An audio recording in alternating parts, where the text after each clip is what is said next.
Assalamualaikum warahmatullahi wabarakatuh.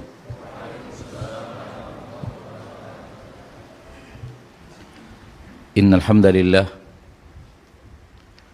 nahmaduhu wa nasta'inuhu wa nastaghfiruh wa na'udzu billahi min shururi anfusina wa min sayyiati a'malina. Man yahdihillahu fala mudilla lahu wa man yudlil fala hadiya lahu. Ashhadu an la ilaha illallah wahdahu la syarika lah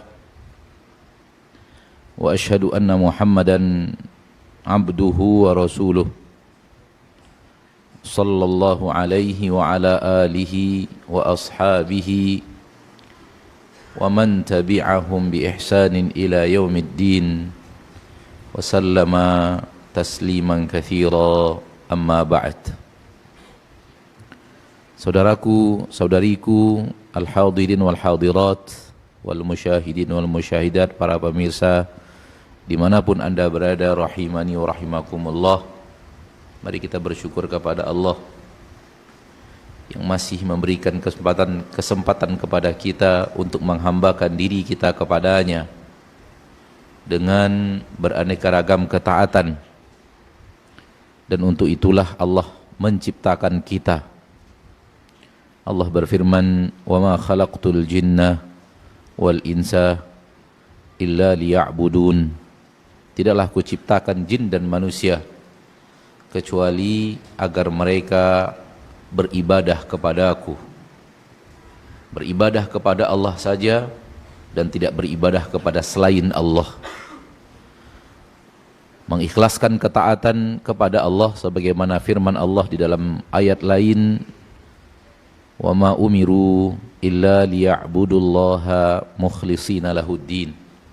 Tidaklah mereka diperintahkan kecuali agar mereka beribadah kepada Allah mukhlishina lahuddin, mengikhlaskan untuk Allah tabaraka wa taala aneka ragam ketaatan dan aneka ragam ibadah tersebut.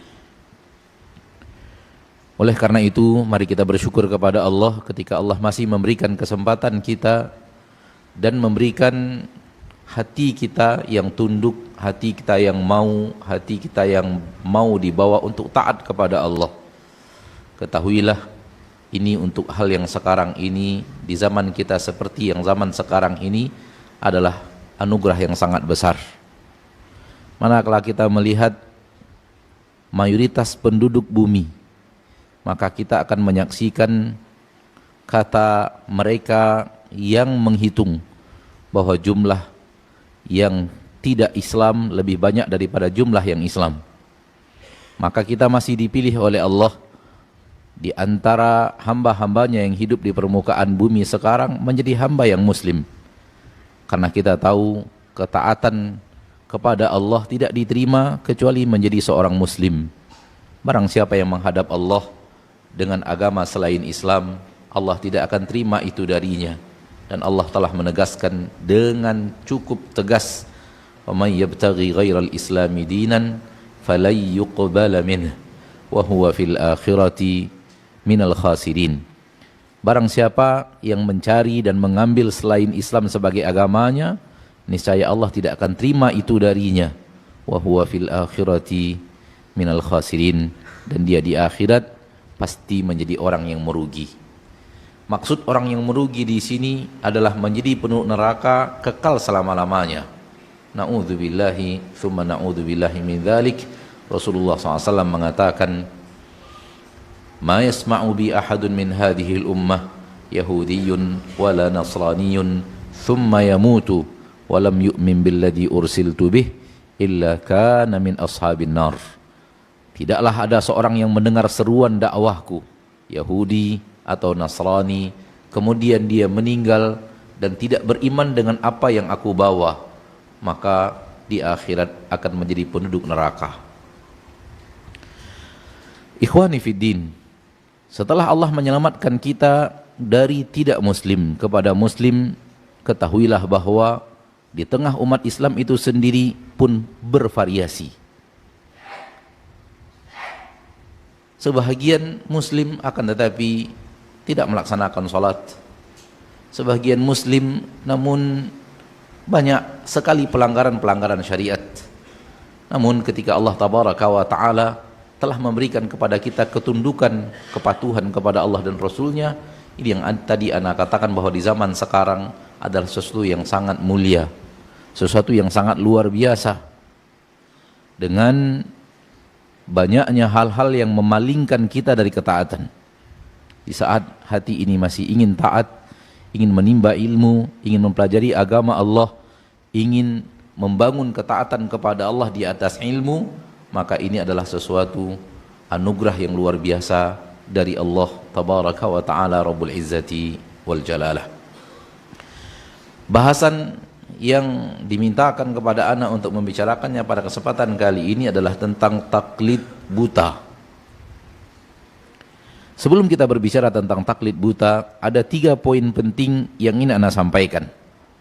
Semoga bermanfaat sebagai muqaddimah tentang bahasan taklid buta itu sendiri. Yang pertama sekali, bahwa hal yang paling mahal dari yang kita miliki bernama agama. Seluruh yang kita miliki, apapun itu, apabila kita membuat list kepemilikan, saya punya ini, saya punya ini, saya punya ini, saya punya ini, saya punya ini, maka di antara yang kita punya adalah agama. Saya punya agama, saya punya harta, saya punya tahta, saya punya orang tua, saya punya keluarga, saya punya tanah, saya punya mobil, saya punya ruko, saya punya. Di antara yang saya punya itu adalah agama. Dan itulah hal yang paling mahal yang kita punya. Agama itu lebih mahal dari semua yang selain agama, lebih mahal dari orang tua bahkan, lebih mahal dari anak dan keturunan, dari istri dan keluarga, lebih mahal dari harta, lebih mahal dari jabatan. Kenapa? Karena agama itu akan menyelamatkan kita di dunia, di alam barzakh, di akhirat. Sementara yang lainnya belum tentu akan memberikan manfaat kecuali dengan izin Allah tabaraka wa ta'ala. Maka poin pertama yang ingin anak ingatkan, ketahuilah saudaraku, saudariku, bahwa masing-masing kita punya agama. Dan ketahuilah bahwa masing-masing kita harus mengetahui bahwa agamanya itulah sesuatu yang dia miliki yang paling mahal. Dan ini yang difahami oleh para sahabat Nabi, sehingga mereka mengorbankan segala-galanya demi agamanya. Demi agamanya apapun dikorbankan. Harus berpisah dari kampung halaman, mereka siap. Harus meninggalkan harta di kota Makkah, mereka siap. Harus siap untuk mempersembahkan nyawa, mereka pun siap. Karena kaedahnya adalah korbankan yang kurang berharga untuk yang lebih berharga. Maka ketika mereka tahu bahwa agama bahkan lebih berharga daripada nyawa mereka sendiri, maka mereka korbankan nyawanya untuk agamanya. Ini sesuatu yang hendaknya kita sadari, karena di zaman kita sekarang banyak orang yang mengira agamanya itu bukan sesuatu yang termahal dari apa yang dia punya. Menempatkan agama entah nomor berapa dari hal yang mahal yang dia miliki. Dan ini kesalahan. Ya. Ketika kita ditanya oleh Allah di alam barzakh, pertanyaannya agama. Ketika dihisab oleh Allah tabaraka wa ta'ala, kita dihisab by agama. Apabila agama kita benar, hisabnya akan lancar. Kalau salah, hisabnya akan sulit. Kalau agama kita benar, biiznillahi azza wa jal, dapat ridho Allah, jauh dari neraka Allah, masuk surga Allah. Maka ketahuilah bahwa agama itu hal yang termahal dalam kepemilikan kita. Itu yang pertama. Yang kedua, poin yang kedua yang ingin anak ingatkan diri sendiri dan kita semua adalah masing-masing kita akan mempertanggungjawabkan agama kita masing-masing di hadapan Allah. Masing-masing kita akan mempertanggungjawabkan agama kita masing-masing di hadapan Allah. Tolong jangan difahami salah. Agama kita masing-masing maksudnya adalah masing-masing kita berada pada ketakwaan masing-masing, berada pada level Islam masing-masing, berada dalam ketaatan dan kemaksiatan masing-masing. Itulah yang ana maksud agama. Kalau ingin memperjelas kalimat ini, saya akan bertanya kepada kita semua, apakah agama kita dengan agama orang paling soleh di permukaan bumi sekarang ini selevel? Ya atau tidak? Tidak. Kita di bawah. Orang yang paling soleh di permukaan bumi sekarang ini yang Allah tahu, dia tinggi di atas kita. Orang yang paling soleh di zaman kita sekarang, apakah agamanya dengan agama Imam Syafi'i misalnya sama selevel? Jawabannya insya Allah tidak. Kita berkeyakinan bahwa Imam Syafi'i jauh di atas. Imam Syafi'i dengan para sahabat apakah sama tingkat agama masing-masing? Imam Syafi'i dengan Abu Bakar misalnya, apakah sama? Bahkan Abu Bakar dan Umar, mana yang lebih bagus agamanya? Abu Bakar, baru kemudian Umar, baru kemudian Utsman, baru kemudian Ali bin Abi Thalib. Orang yang beriman kepada Nabi di kota Mekah, agamanya lebih bagus daripada yang beriman kepada Nabi di kota Madinah. Muhajirin lebih afdal daripada Ansar. Orang yang hadir di perang Badar, agamanya lebih baik daripada yang tidak hadir di perang Badar. Orang yang masuk Islam sebelum Fathu Makkah, agamanya lebih baik daripada yang masuk Islam setelah Fathu Makkah. Ini yang Anda maksud agama masing-masing. Ini yang Anda maksud agama masing-masing. Semua kita Muslim. Tapi bukankah Muslim itu dalam derajat yang hanya Allah yang tahu takaran derajatnya berapa derajat? Saya ada derajat yang mana? Antum ada berada di derajat yang mana? Dan yang lainnya berada di derajat yang mana? Hanya Allah yang menghitungnya. Dan ini adalah kesepakatan para ulama bahwa iman itu berjenjang dengan jenjang yang menghitungnya, yang bisa menghitungnya hanya Allah. Ini yang Anda maksud agama masing-masing.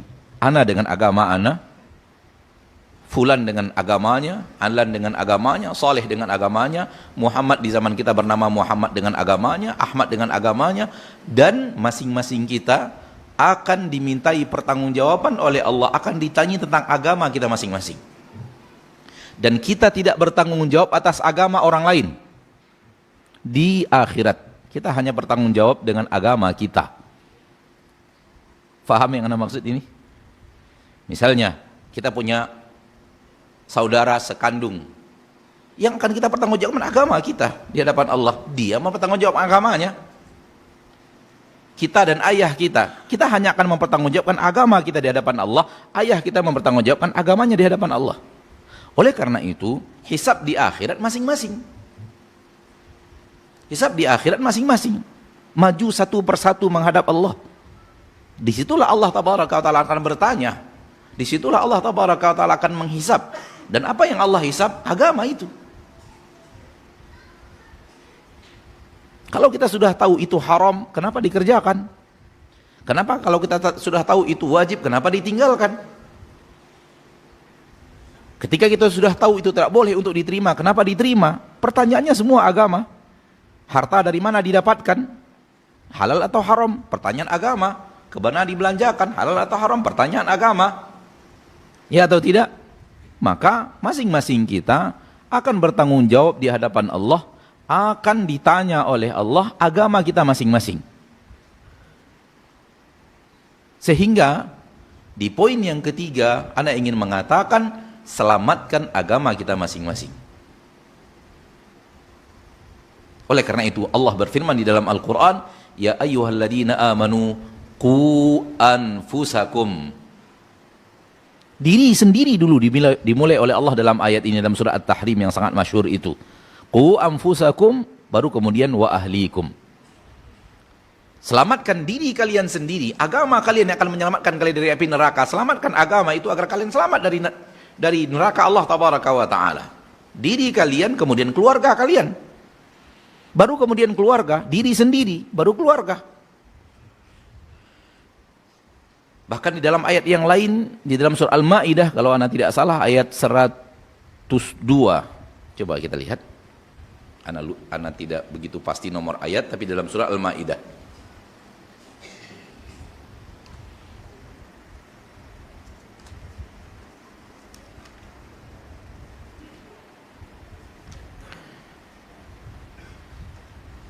Allah tabaraka wa ta'ala berfirman, bukan, coba anda lihat di kamus Al-Quran. Allah berfirman dalam Al-Quran, ya ayyuhalladzina amanu alaikum anfusakum la yadurrukum man dhalla idza ihtadaitum.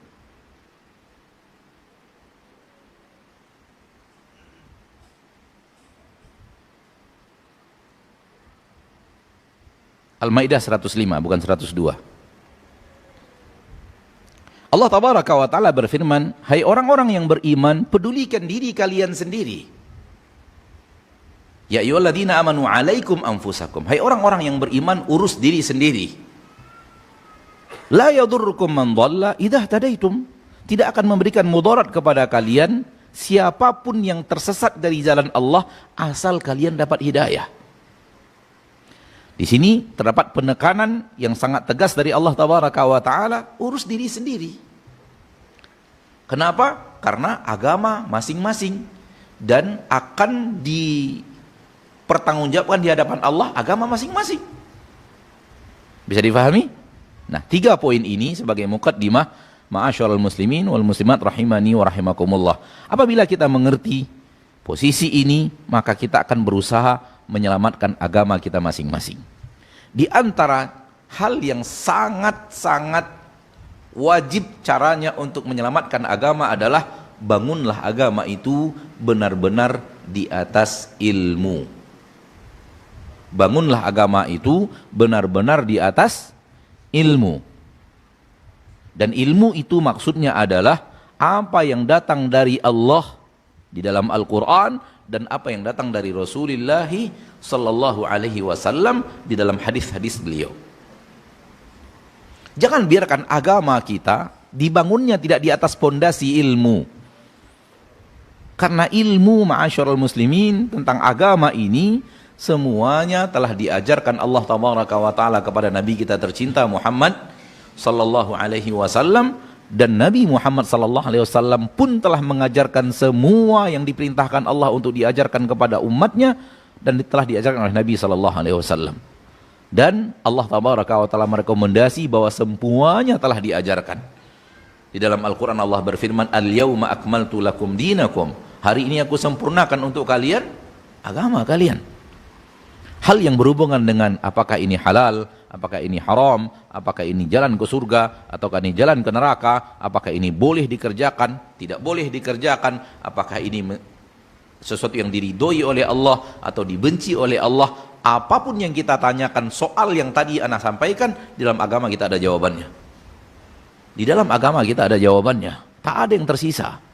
Kalau itu adalah pembahasan syariat, halal dan haram, di atas ridho Allah atau di atas murka Allah, jalan ke neraka atau jalan ke surga, sesuatu yang boleh kita kerjakan atau sesuatu yang tidak boleh kita kerjakan, dalam agama kita sudah lengkap. Ma farratna fil kitabi min syai', tidak ada sesuatu pun yang kami sisakan di dalam kitab Al-Quran, semuanya telah diterangkan.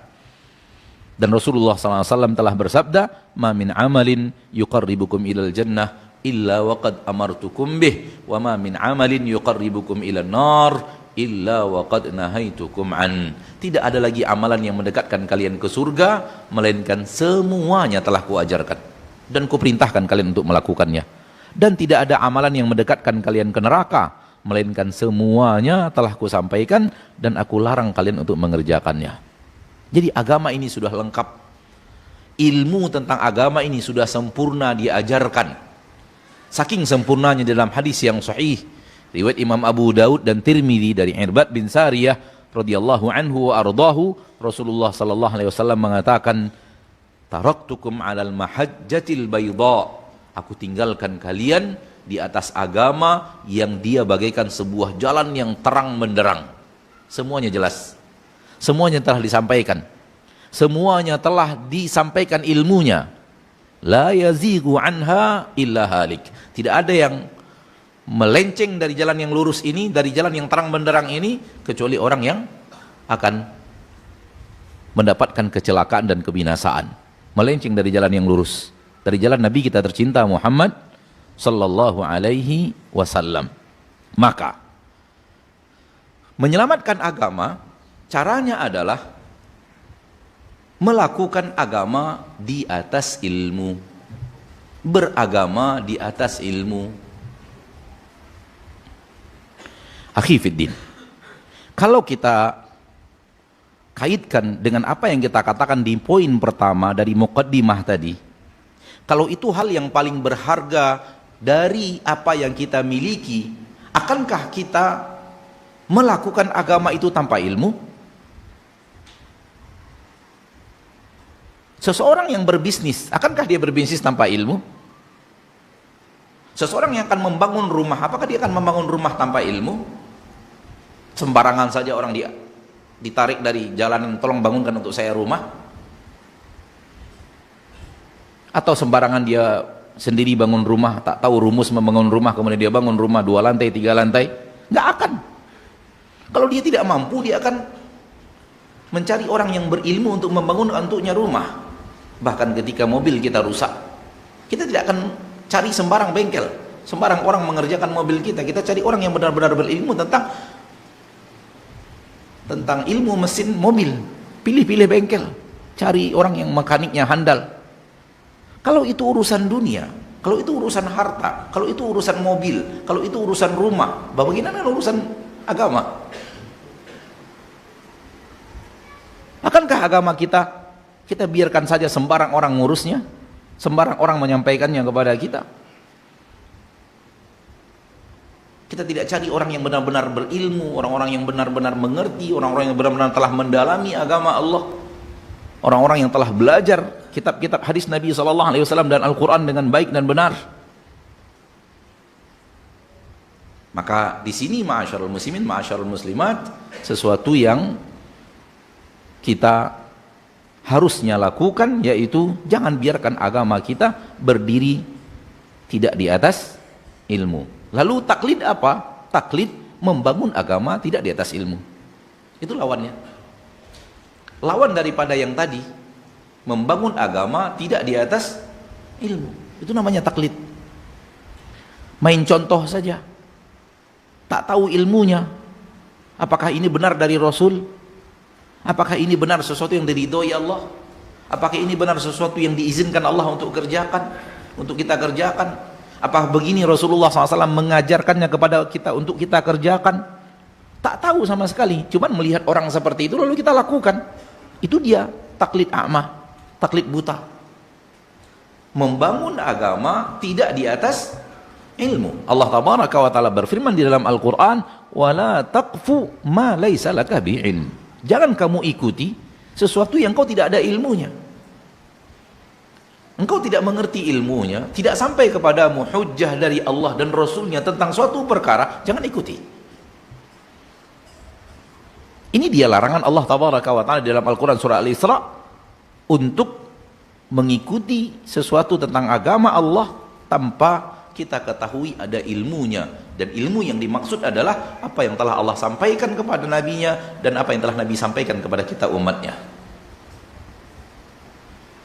Akhi fiddin, Al-Quran dan Sunnah semuanya sudah menerangkan kepada kita semua agama.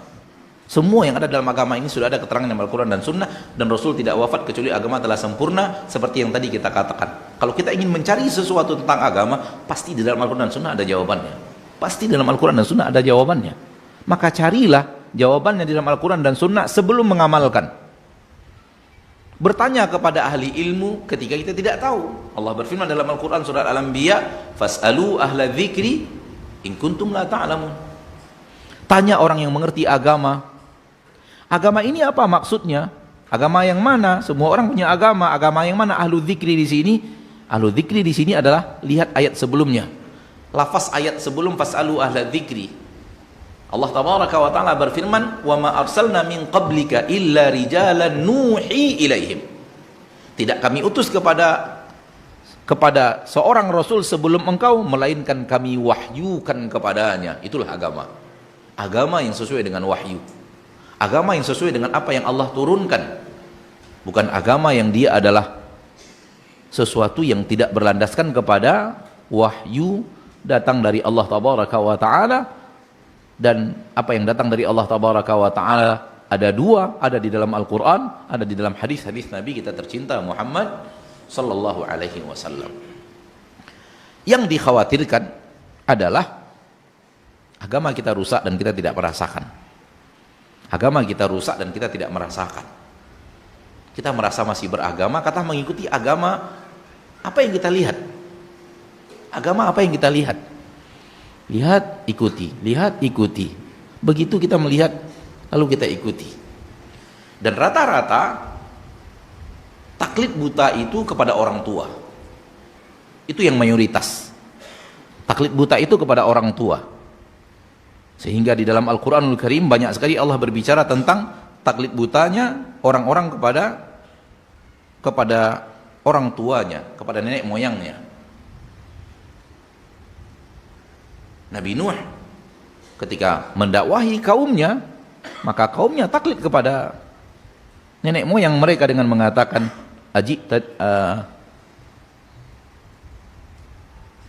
Allah tabaraka wa ta'ala berbicara tentang agama kaum Nabi Nuh ketika mereka taklid buta kepada nenek moyangnya dengan mengatakan qalu ajitana litalfitana amma wajadna alaihi aba'ana. Al-Quran surat Yunus ayat yang ke-78. Ini kaum Nabi Nuh ketika didakwahi oleh Nabi Nuh dengan wahyu yang Allah turunkan kepada Nabi Nuh, kemudian mereka berkata, apakah engkau wahai Nuh ingin memalingkan kita dari sesuatu yang telah kita temukan pada nenek moyang kita? Engkau mau memalingkan kami dari nenek moyang kami wahai Nuh?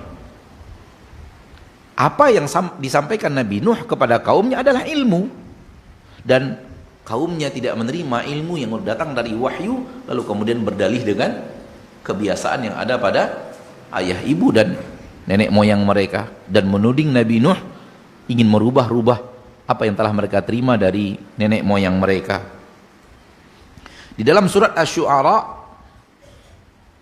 tentang Nabi Ibrahim, ketika Nabi Ibrahim bertanya kepada kaumnya, apa yang kalian ibadati ini? Kenapa kalian mengibadati berhala? Hal yasma'unakum aw idh tad'un aw yanfa'unakum aw yadurrun? Apakah berhala-berhala ini bisa mendengar kalian ketika kalian menyeru mereka? Apakah berhala-berhala ini bisa memberikan manfaat dan mudarat kepada kalian? Jawaban kaumnya, qalu bal wajadna aba'ana kadzalika yaf'alun. Kaum Nabi Ibrahim mengatakan, kami menemukan ayah-ayah kami begitu melakukannya. Kami menemukan nenek moyang kami begitu melakukannya. Ini ada dalam surat Asy-Syu'ara ayat yang ke-74. Dalil kaum Nabi Ibrahim ketika didakwahi oleh Nabi Ibrahim melalui wahyu, melalui ilmu, adalah taklid buta kepada orang tua. Bahkan Fir'aun berkata kepada Nabi Musa, ini ada dalam Al-Quran surat Taha ayat 51, ketika Nabi Musa mendakwahi Fir'aun, apa kata Fir'aun kepada Nabi Musa? Fama balul qurunil ula. Kalau apa yang kau bawa ini benar wahai Musa, apa nasib orang-orang terdahulu? Orang terdahulu yang kami ikuti seperti ini.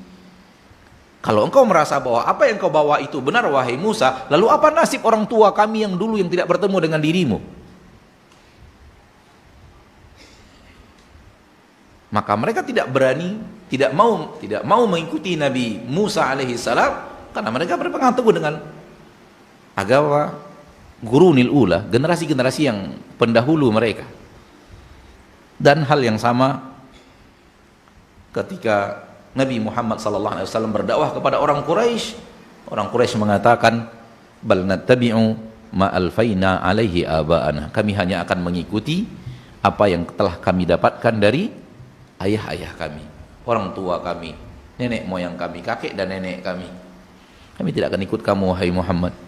Kami hanya ikuti ayah dan ibu kami, mereka yang benar. Kami akan mengikuti nenek moyang kami, mereka yang benar.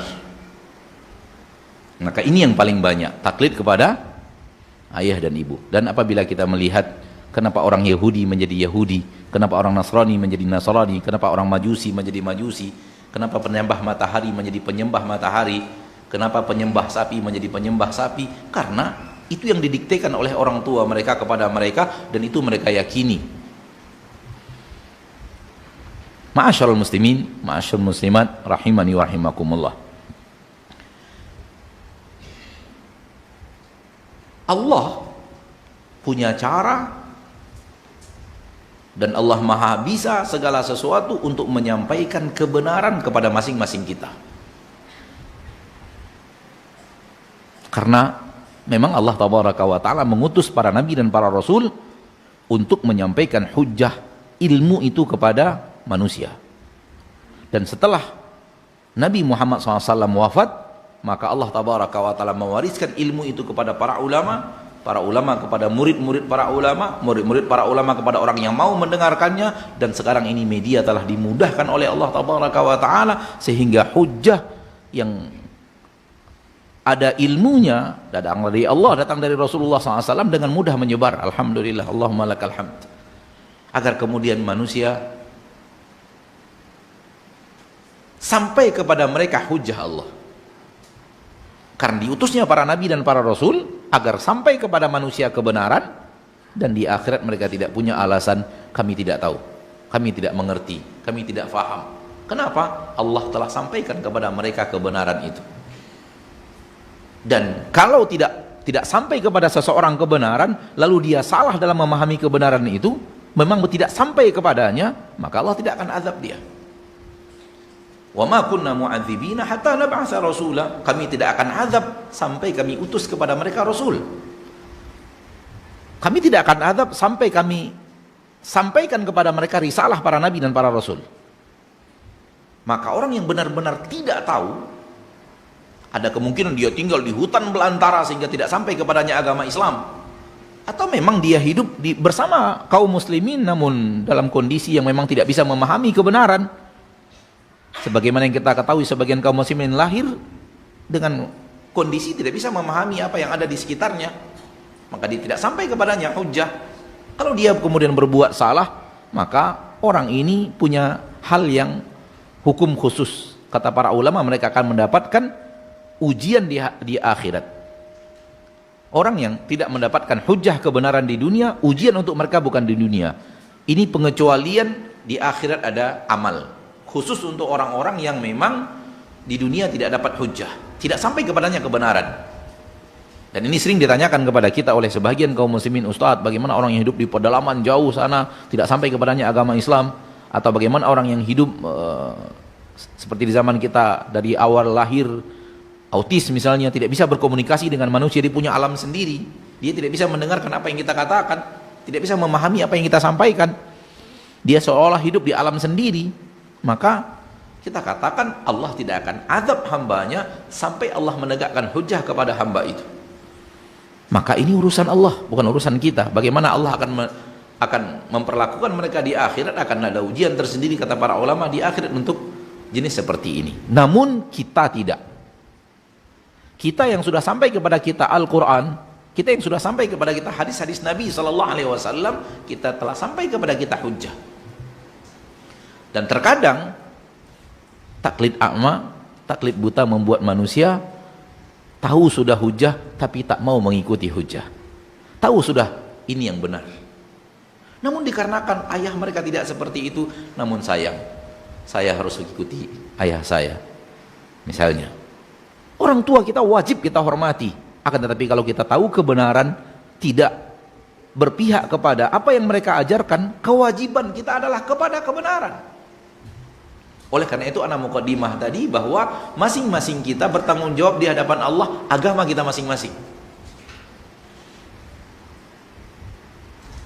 Kita masing-masing kita bertanggung jawab, akan dihisap oleh Allah dan bertanggungjawabkan di hadapan Allah agama kita masing-masing. Kita mempertanggungjawabkan agama kita, ayah kita bertanggungjawab agamanya, ibu kita bertanggungjawabkan agamanya, dan anak kita, istri kita mempertanggungjawabkan agama masing-masing, abang dan adik kita dan kakak kita mempertanggungjawabkan agamanya masing-masing di hadapan Allah. Oleh karena itu, apabila sudah sampai kepada kita ilmu tentang agama yang berasal dari Al-Quran dan Sunnah, hendaknya kita terima kebenaran itu. Dan kita tidak tolak kebenaran itu hanya karena ingin mengikuti siapapun yang ingin kita ikuti. Dan yang paling banyak seperti yang ada di dalam tadi yang kita katakan di dalam Al-Quran, orang menolak kebenaran, tidak mau menerima kebenaran karena mereka ingin berada pada seperti apa yang telah mereka dapatkan dari orang tua mereka, dari nenek moyang mereka. Dan itu yang terjadi pada Abu Talib.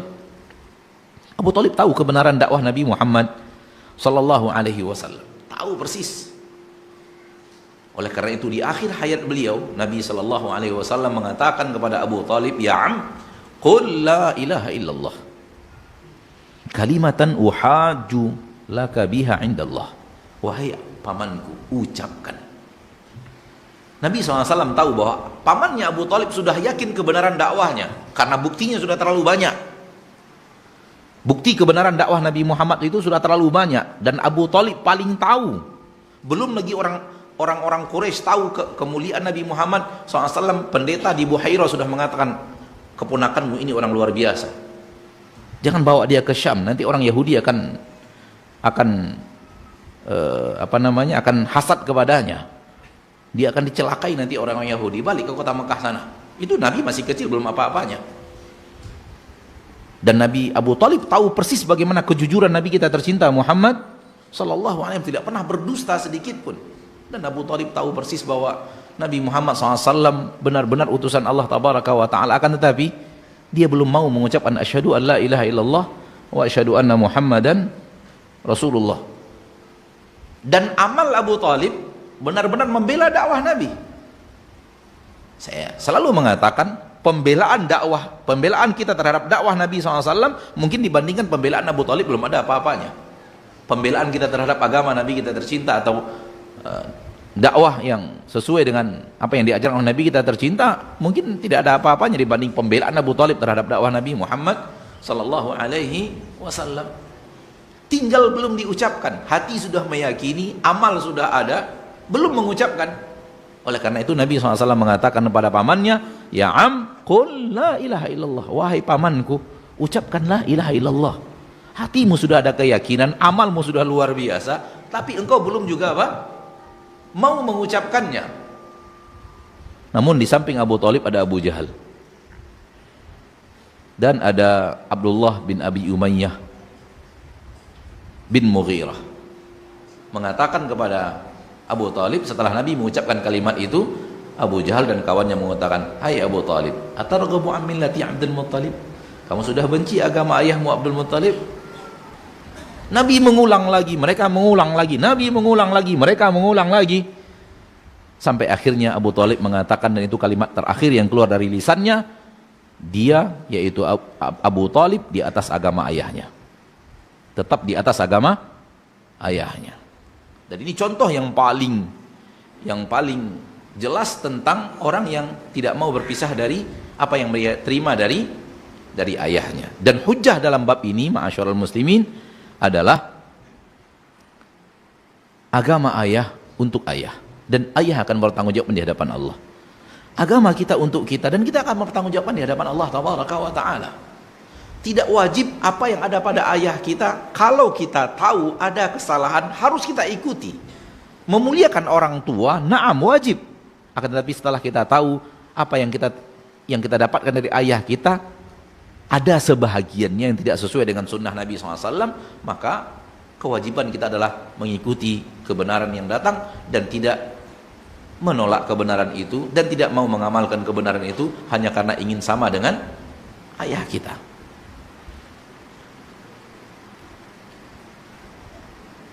Kalau boleh ana sampaikan bahwa seolah-olah ya, seolah-olah nih Abu Talib nih,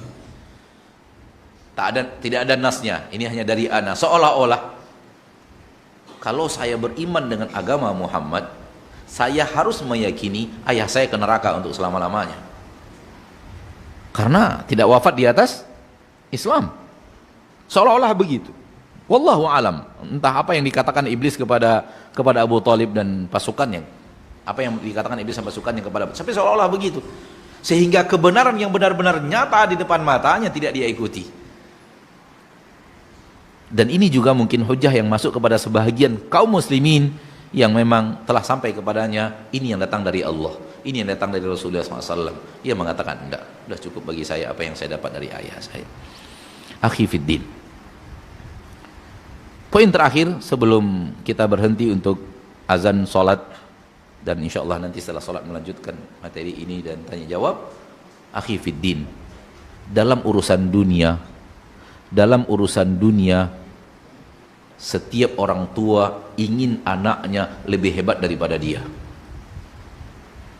Tapi ketika sudah masuk dalam urusan agama, sering orang tua tidak mau terima kalau anaknya mendapat kebenaran yang tidak dia fahami. Dan ini nyata dalam kehidupan. Soal dunia, orang tuanya ingin, nak, engkau harus lebih baik dari ayah. Nak, engkau harus lebih baik daripada. Nak, engkau harus lebih baik daripada ayah. Namun kenapa dalam agama sering sekali, jangan ikuti itu, udah ikuti ayah saja. Harusnya minimal sama. Sebagaimana ayah mengatakan kepada anaknya, nak, engkau harus lebih baik daripada ayah. Itu dalam urusan dunia. Kalau agama, hal yang terpenting dalam hidup kita pahami, kita juga harus mengatakan kepada anak kita, nak, jadilah orang dalam agama lebih baik daripada ayahmu. Kenapa tidak? Kenapa ketika beragama, hati-hati kamu, itu sesat, ini sesat, ikut ayah saja. Kalau ikut ayah nggak sesat gitu. Oleh karena itu lihat apa yang dikatakan oleh Allah tentang orang Quraisy, ini orang Quraisy ya. Orang Quraisy mengikuti ayah mereka. Wa idza qila lahum, apabila dikatakan kepada mereka, ittabi'u ma anzalallah, ikutilah apa yang telah Allah turunkan. Itulah dia ilmu, itulah dia hujjah, itulah dia wahyu. Orang Quraisy mengatakan, bal nattabi'u ma alfaina alaihi aba'ana. Ini dia taklid. Namun ini dalam bab Islam dan kufur. Namun berlaku juga dalam bab yang bukan Islam dan kufur. Sunnah dan bid'ah misalnya, sesuatu yang amalan yang harusnya diamalkan atau amalan yang harusnya ditinggalkan, ini juga berlaku adanya taklid. Wallahu taala alam. Mari kita berusaha memperbaiki agama kita, karena agama kita itu adalah hal yang termahal yang kita punya, dan apa yang termahal yang kita punya harus kita jaga, dan Allah akan bertanya kepada kita agama itu, dan masing-masing mempertanggungjawabkan agamanya masing-masing di hadapan Allah. Bangunlah agama itu di atas bangunan yang benar dan di atas pondasi yang benar, dan pondasi yang benar untuk agama bukanlah perkataan si fulan, bukanlah perkataan si fulan, bukanlah perkataan bahkan bukan perkataan ulama, tapi perkataan Nabi Muhammad sallallahu alaihi wasallam dan firman Allah tabaraka wa taala. Sambil menunjuk kepada kuburan Nabi kita tercinta, Imam Malik bin Anas, imam yang merupakan guru Imam Syafi'i, mengatakan semua manusia boleh diterima atau ditolak pendapatnya kecuali yang ada di dalam kubur itu, sambil menunjuk kepada kubur Nabi kita tercinta sallallahu alaihi wasallam. Insyaallah kita lanjutkan setelah salat Isya berjamaah. Wa sallallahu wasallam ala abdihi wa rasulihi Muhammad.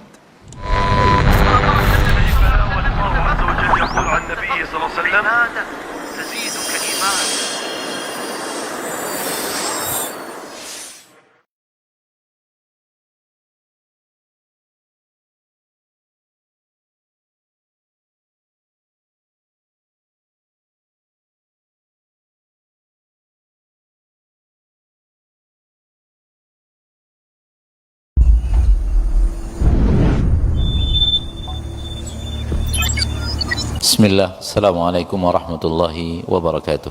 Waalaikumsalam warahmatullahi wabarakatuh. Alhamdulillah, wassalatu wassalamu ala rasulillah wa ala alihi wa sahbihi wa man bihudahu tada. Allahumma salli wa sallim wa barik wa an'im ala abdika wa rasulika Muhammad wa ala alihi wa ashabihi ajma'in wa ba'd. Pertama sekali kita ucapkan jazakumullahu khairan kepada Ustadz kita Habib Al-Ustadz Al-Ghali Syafiq Riza Basalamah, yang telah memberikan waktu beliau yang sangat penuh dengan jadwal untuk bisa diberikan sebahagiannya di Markas Sunnah Nusantara Al-Hijrah Kota Pekanbaru. Kita tahu beliau sangat padat acaranya, tapi alhamdulillah beliau menyiapkan waktu untuk kita di pagi hari yang berbahagia. Jazakumullahu khairan. Dan kita ucapkan kepada beliau dan kepada seluruh kaum muslimin yang hadir, ahlan wa sahlan di Markas Sunnah Nusantara Al-Hijrah. Markas Sunnah Nusantara Al-Hijrah berdiri di atas tanah, dan semua itu wakaf kaum muslimin. kita mulai pembebasan lahan dan Ustaz Syafiq memberikan video beliau untuk mengajak kaum muslimin berinfak dari awal. Masya Allah, tabarakallah, jazakumullahu khairan ala hada al-ihtimam al-baligh. Dan alhamdulillah berdiri di atas tanah 4,8 hektar, dan pembebasan lahan waktu itu dimulai dari awal bulan Februari tahun 2020. Allah takdirkan Maret Corona datang, sehingga akhirnya kita tidak bisa ke masjid, tidak bisa beraneka ragam aktivitas, semuanya tertuju di studio. Dan dari studio kita mengajak kaum muslimin untuk ikut berdonasi membebaskan tanah wakaf seluas 4,8 hektar dengan nilai yang dibutuhkan waktu itu 17,9 miliar. Alhamdulillah dengan rahmat dan nikmat Allah, semua itu terkumpul dalam 10 bulan.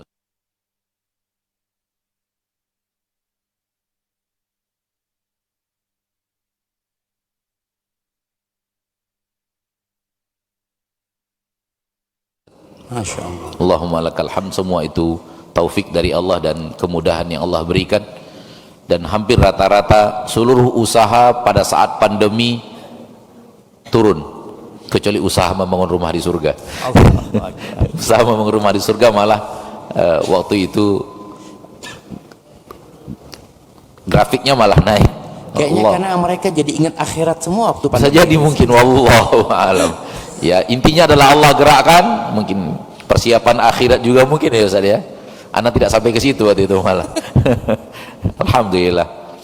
Dan setelah pembebasan lahan mengakhiri hampir mendekati akhir, kita mencoba untuk meminta tim untuk menghitungkan biaya pondasi untuk masjid ini yang luasnya 70 kali 90, insya Allah 3 lantai, dan masih ada asrama yang mau kita bangun luasnya 18 kali 46, 6 lantai, 6 lantai, 6 lantai, dan dibutuhkan rencana 5 gedung. Jadi masing-masing 6 lantai 5 gedung. Yang sekarang yang baru jadi 1 lantai. Alhamdulillah. Jadi masih ada 5 lantai lagi untuk 1 gedung plus 4 gedung lagi. 4 gedung. Ya, itu rencana. Nah, ketika dihitung oleh tim teknis dari Universitas Riau yang menghitungnya, dokter dari Universitas Riau, tim ahli, maka ternyata untuk tiang pancang saja butuh 24 miliar. Buat tiang pancang. Tiang pancang yang di dalam untuk menyanggah tiang-tiang ini dan tiang-tiang yang ada di asrama, ternyata biayanya lebih besar daripada pembebasan lahan. Allah, kita geleng-geleng kepala. Tapi alhamdulillah dengan izin Allah setahun berjalan itu pun terpenuhi. Allahumma lakal hamd. Semua itu dari Allah Rabbul Izzati wal Jalalah. Mulai bulan Mei tahun 2022 itu mulai pembangunan fisik. Dan ketika pembangunan fisik dimulai, yang masjid ini, struktur masjid, Ustaz sempat datang berkunjung pada tahun itu, tahun 2022, dan berdiri di atas basement ini Ustaz. Kita berdiri waktu itu di atas basement dan sempat jalan ke sini sebentar. Dan kita katakan insya Allah kalau antum nanti datang ke sini lagi, insya Allah ini sudah jadi bangunan, ini akan menjadi ruang basementnya dan ruang serbagunanya, dan alhamdulillah sekarang terwujud. Allahumma lakal hamd. Jadi tahun 2002 bulan Mei itu sudah mulai struktur masjid. Beberapa bulan setelahnya beliau hadir, dan Allah takdirkan 2 hari menjelang Ramadan di tahun 2023 itu ruang ini sudah bisa dipakai. Masya Allah, Masya Allah. Itu sekira lebih kurang 8 atau 9 bulan atau 10 bulan dari awal mulai struktur bangunan masjid, hampir 1 tahun, kurang dari 1 tahun kita usahakan semaksimal mungkin untuk bisa mencapai pelaksanaan bulan Ramadan di ruangan ini. Ruangan ini sebenarnya Ustadz ukurannya 30 kali 50, dan ini bukan masjid yang utama, ini masjid sementara. Oleh karena itu kita selalu informasikan kepada kaum muslimin ini masjid sementara, karena masjid yang sesungguhnya nanti di atas. Ya, Ana memang bingung Ustaz ngelihat ruangan ini ya. Biasanya tulisan arah kiblat itu di hotel Ustaz ya. Tapi di sini ada tulisan arah kiblat. Ana jadi bingung ya. Karena waktu itu ketika ingin menjamu antum, kita ingin memindahkan ini ke situ, Ustaz. Dan sempat kita lakukan ketika Ustaz Abdul Hakim datang. Masya Allah, dipindah jadi ini. Khawatir membludak, maka ini penampilan ini kita pindah ke sana. Sehingga ada orang yang sholatnya menghadap sana. Itu yang menjadikannya arah kiblat itu diarahkan. Karena ini sempat ini belakang kita ini sempat di sana letaknya. Masya Allah, Anda baru paham ada sebabnya. Makanya bingung arah kiblat gimana, masjid ada arah kiblatnya. Jadi sempat ada yang salah karena ini ada di situ, mereka nggak tahu kiblatnya ke sana, makanya dibuatkan itu waktu itu. Dan sempat dipertahankan setelah Ustaz Abdul Hakim datang selesai acara, sempat dipertahankan nunggu Ustaz Syafiq katanya. Masya Allah. Namun Allah takdirkan pindahkan sini lagi. Karena jadi nggak perlu lagi ini sebenarnya Ustaz ya? Sebenarnya udah harus dicopot sebenarnya. Ana sampaikan kepada Ustaz Syafiq sekarang, sebenarnya udah Ana sampaikan juga dulu dari awal acara pemancangan tiang pancang itu perdana. Yayasan ini milik kaum muslimin, bukan milik kami tim yang ada di namanya di yayasan. Kita iklankan dan kita sampaikan terus, ini milik antum seluruh kaum muslimin muslimat di Indonesia. Kami hanya orang yang antum beri amanah untuk menjalankan roda pembangunan dan kegiatan di tempat ini. Jadi ini dananya dari antum, antum pemiliknya, dan antum yang insya Allah akan menikmatinya, kaum muslimin dan kaum muslimat. Jadi kami mengiklankan bahwa ini tidak akan menjadi harta pribadi dan diwariskan kepada anak dan keturunan, insyaallah ta'ala. Ini adalah azam. Itu satu. Yang kedua, kami juga ingin sampaikan bahwa dari awal yayasan ini berdiri, yang mengelola Asil TV dan ini Markas Sunnah Nusantara untuk yang berikutnya, alhamdulillah satu orang pun dari tim yayasan tidak ada yang terima gaji. Alhamdulillah. Jadi intinya adalah kaum muslimin berjuang dengan harta, kami berjuang dengan tenaga dan pikiran, dan para ustadz berjuang dengan mengajarkan ilmu, dan para santri berjuang dengan belajar ilmu.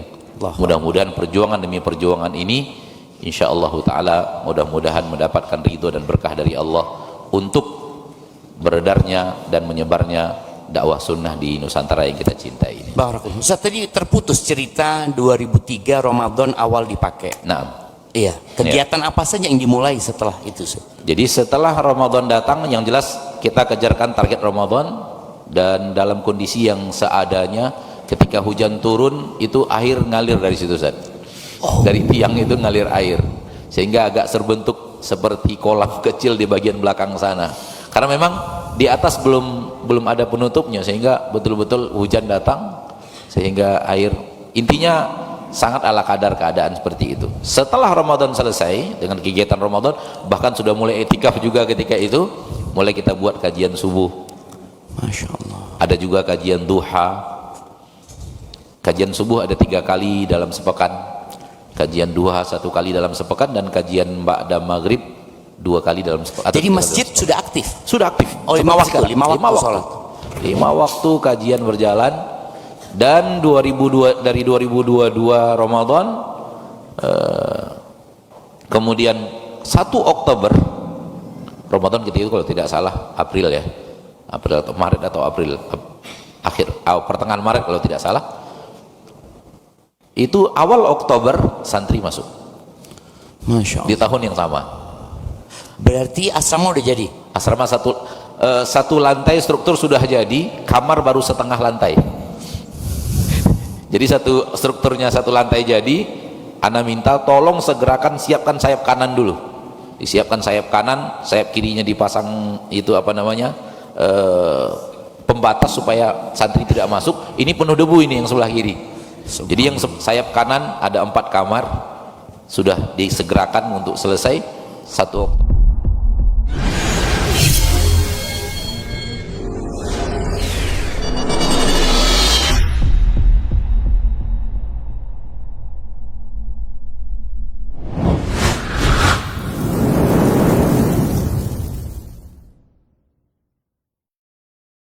Allahu Akbar, Allahu Akbar, Allahu Akbar, Allahu Akbar. Asyhadu an la ilaha illallah.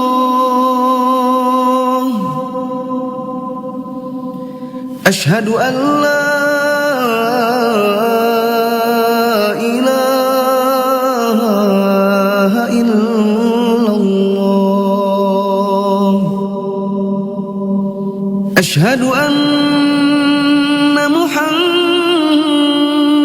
Rasulullah.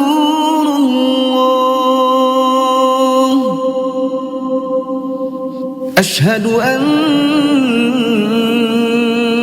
Muhammadar Rasulullah.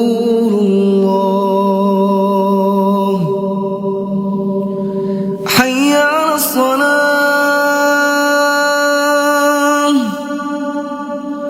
hayya 'alas salah,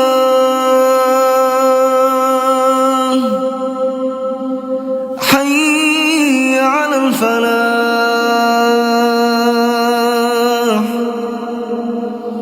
hayya 'alal falah. Allahu Akbar, Allahu Akbar. La ilaha illallah.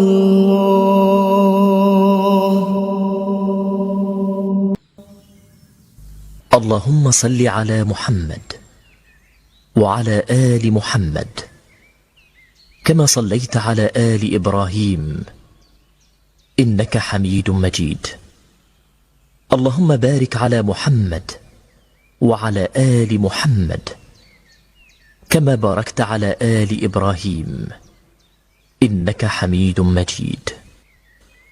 اللهم رب هذه الدعوة التامة والصلاة القائمة آت محمدا الوسيلة والفضيلة وابعثه مقاما محمودا الذي وعدته.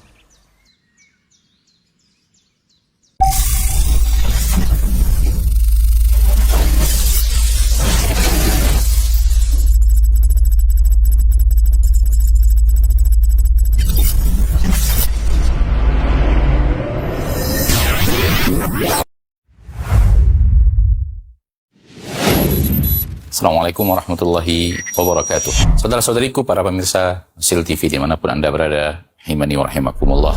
Semoga antum selalu berada dalam lindungan Allah Tabaraka wa Ta'ala, dan semoga kesehatan, keberkahan, rahmat dan nikmat Allah Tabaraka wa Ta'ala selalu meliputi Anda semuanya.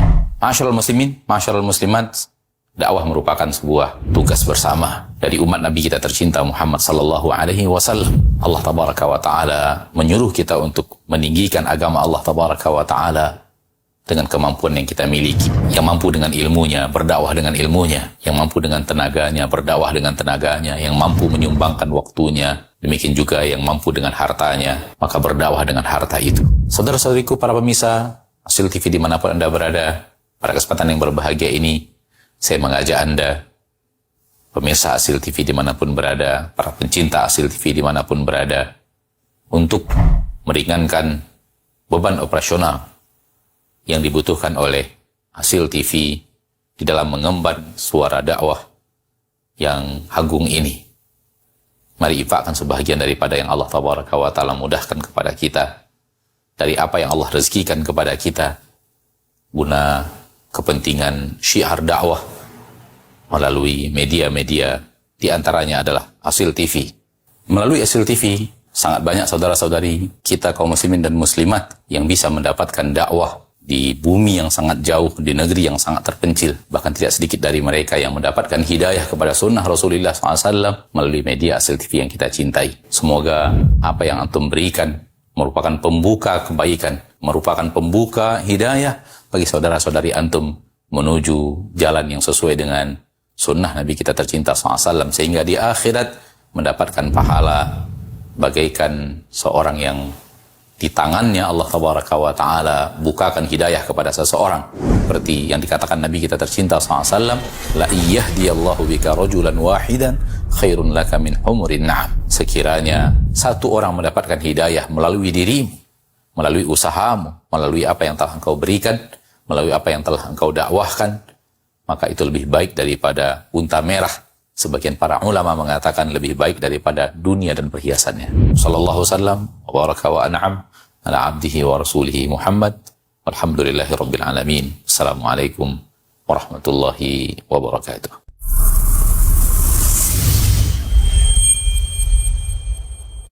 Alhamdulillah wassalatu wassalamu ala rasulillah nabiyina Muhammadin wa alihi wa sahbihi wa man walah. Asyhadu an la ilaha illallah wa la syarikalah wa asyhadu anna Muhammadan abduhu wa rasuluh. Ketika kita mengusap khuf, yang kita usap bagian mana? Jawabnya bagian atas, bukan bagian bawah. Padahal yang menginjak najis dan kotorannya bagian bawah. Tapi kenapa yang diusap itu bagian atas? Ketika kita buang angin, kemudian kita berwudu, yang dicuci yang mana? Ternyata yang dicuci bukan pantat kan? Yang dicuci adalah tangan, wajah, kepala, demikian pula kaki. Coba deh kita pikirkan secara akal pikiran kita. Kira-kira masuk di akal nggak ya? Jawabnya mungkin kalau kita cerna-cerna sulit sekali. Nah, di sini kita mengambil sebuah faidah bahwa agama kita bukan berdasarkan ra'yu. Oleh karena itu, Ali bin Abi Thalib radhiyallahu anhu berkata, "Lau kana ad-dinu bir-ra'yi lakana asfalal khuf aula bil mashi min a'la." Kalaulah agama ini berdasarkan kepada ra'yu, tentunya bagian bawah khuf lebih berhak untuk diusap daripada bagian atasnya. Walaqad ra'aitu Rasulullah SAW yamsahu dhahira khuffaihi. Tapi aku justru melihat Rasulullah SAW, kata Ali bin Abi Thalib, justru aku melihat Rasulullah SAW mengusap bagian atas khuf. Subhanallah, perkataan Ali bin Abi Thalib hendaknya kita renungkan baik-baik. Ya, kalaulah agama kita ini berdasarkan ra'yu, tentunya bagian bawah lebih berhak untuk dicuci atau diusap daripada bagian atas. Seakan beliau mengatakan agama kita bukan berdasarkan ra'yu, tapi agama kita berdasarkan wahyu. Ra'yu artinya pendapat dan akal pikiran. Agama kita berasal dari Allah, maka kewajiban kita adalah untuk senantiasa menjalankan perintah-perintah Allah. Walaupun secara ra'yu kita mungkin ya kita tidak bisa mencernanya. Makanya berapa banyak terkadang perkara-perkara yang sulit sekali untuk dicerna oleh akal kita. Tapi tentunya orang yang beriman dan bertakwa akan berkata sami'na wa ata'na. Kami mendengar, kami taat. Iya. Kenapa demikian? Karena ia beriman bahwa Allah lebih tahu dari hambanya. Bahwasanya ilmu Allah meluasi segala sesuatu. Sedangkan ilmu kita sangat sempit sekali. Akal kita sangat terbatas sekali. Maka apabila akal kita memikirkan sesuatu yang bukan ya di luar kemampuannya, pasti akan rusak. Maka kewajiban kita ya akal Islam ya di dalam hal beragama ini adalah kita senantiasa sami'na wa ata'na. Kita mendengar dan kita taat. Walaupun di sana ada perkara-perkara yang bisa dicerna oleh akal pikiran kita. Karena yakinlah bahwa dalil yang sahih tidak mungkin bertabrakan dengan akal yang sehat. Ya, hanya orang-orang yang diberikan oleh Allah kekuatan akal yang bisa mencernanya dengan baik. Tapi ketika ra'yu kita tidak bisa mencernanya, ra'yu kita tidak bisa sampai kepadanya, kewajiban kita adalah untuk sami'na wa ata'na. Ya, kami mendengar dan kami taat. Allah Ta'ala berfirman, amanar rasul bima unzila ilahi min rabbihi wal mu'minun kullun amana billah wa malaikatihi wa kutubihi wa rusulih la nufarriqu baina ahadin min rusulih wa qalu sami'na wa ata'na ghufranaka rabbana wa ilaikal masir. Rasul beriman ya terhadap apa yang diturunkan kepadanya. Ya, demikian pula kaum mukminin pun beriman terhadap apa yang diturunkan kepada Rasul dari mereka, dari Robnya. Semuanya beriman kepada Allah, malaikatnya, kitab-kitab, dan ya para Rasulnya. Dan kami tidak pernah membeda-bedakan antara para Rasul satu dengan yang lainnya. Dan mereka pun berkata, sami'na wa ata'na. Kami mendengar, kami taat. Inilah jiwa yang hanif. Jiwa yang betul-betul meyakini bahwa Robnya Maha Kuasa atas segala sesuatu, yang ilmunya meliputi segala sesuatu, untuk senantiasa sami'na wa ata'na. Berbeda dengan orang-orang yang tertipu dengan akalnya.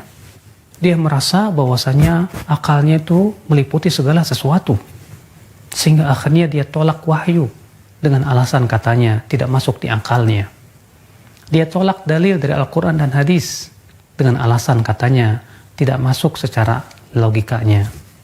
Maka ini hakikatnya ya akhul Islam, perbuatan atau dia adalah merupakan perbuatan-perbuatan yang menunjukkan seakan-akan dia akalnya lebih tinggi daripada wahyu yang Allah turunkan kepada hambanya. Tak layak bagi seorang hamba berkata demikian. Sehebat apapun hamba, siapa dia? Profesor? Siapa dia? Doktor? Tidak akan sehebat ilmu Allah Subhanahu wa Ta'ala. Tidak akan mampu untuk menciptakan seperti ciptaan Allah Subhanahu wa Ta'ala. Tidak akan mampu menciptakan lalat yang kecil sekalipun juga. Kalau dia tidak mampu untuk itu, akal pun tidak akan mampu untuk mencerna terkadang apa yang Allah turunkan berupa syariatnya. Maka kewajiban kita adalah untuk senantiasa sami'na wa ata'na, terlebih dalam perkara-perkara yang sifatnya gaib. Akan adanya adab kubur, akan adanya surga dan neraka, akan adanya sesuatu yang wajib kita imani. Ya, mungkin kalau kita pikirkan dengan akal pikiran kita sulit sekali untuk mencernanya. Makanya ya akhul Islam, agama kita tidak diletakkan pada akal manusia. Oleh karena itu Imam Al-Barbahari berkata, "I'lam rahimakallah anna hadzal din lam yudhu' ala uqulir rijal." Bahwa agama ini tidak pernah diletakkan pada akal manusia. Akal manusia bukan parameter, tapi yang menjadi parameter adalah wahyu dari Allah Subhanahu wa Ta'ala. Sungguh luar biasa ucapan Ali bin Abi Thalib ini. Lau kana dinu birra'yi, kalaulah agama itu berdasarkan ra'yu, tentu bagian bawah khuf lebih berhak untuk dihapus daripada bagian atasnya. Tapi aku malah melihat Rasulullah SAW mencuci atau mengusap bagian atasnya dan tidak mengusap bawahnya. Maka ya akhul Islam, inilah jiwa seorang mukmin. Sami'na wa ata'na. Wabillahi taufiq.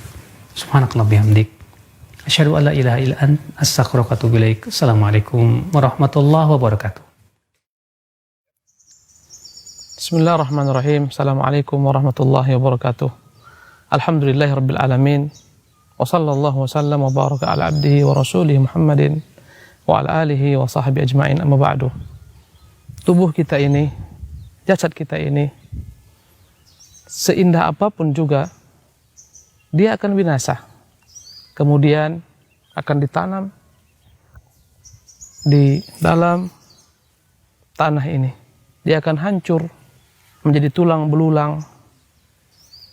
Apapun keindahan yang ada pada seorang ketika hidupnya, tatkala dia meninggal, wafat, mungkin ukuran 5 hari, 7 hari, 10 hari, perutnya akan hancur, binasa, pecah.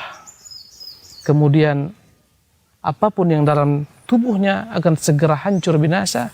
Itulah yang namanya tubuh fisik. Tapi roh akan naik ke atas. Roh orang-orang beriman akan naik ke langit. Sebagaimana dikatakan oleh Nabi yang mulia alaihi salatu wassalam, tatkala meninggal Uthman bin Maz'un, ketika dia melepas ruhnya ke atas, matanya terbuka. Maka Rasulullah menutupkan mata Uthman bin Maz'un. Berkata Rasulullah sallallahu alaihi wasallam, "Inna ruha idza qubidat tabi'aha al-basar." Sungguh ruh seseorang apabila dicabut, maka pandangan mata akan melihatnya. Karena itulah kita melihat orang-orang yang wafat, terkadang matanya terbuka, dia melihat ruhnya ke atas. Oleh karena itu,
Alhamdulillahi Rabbil Alamin.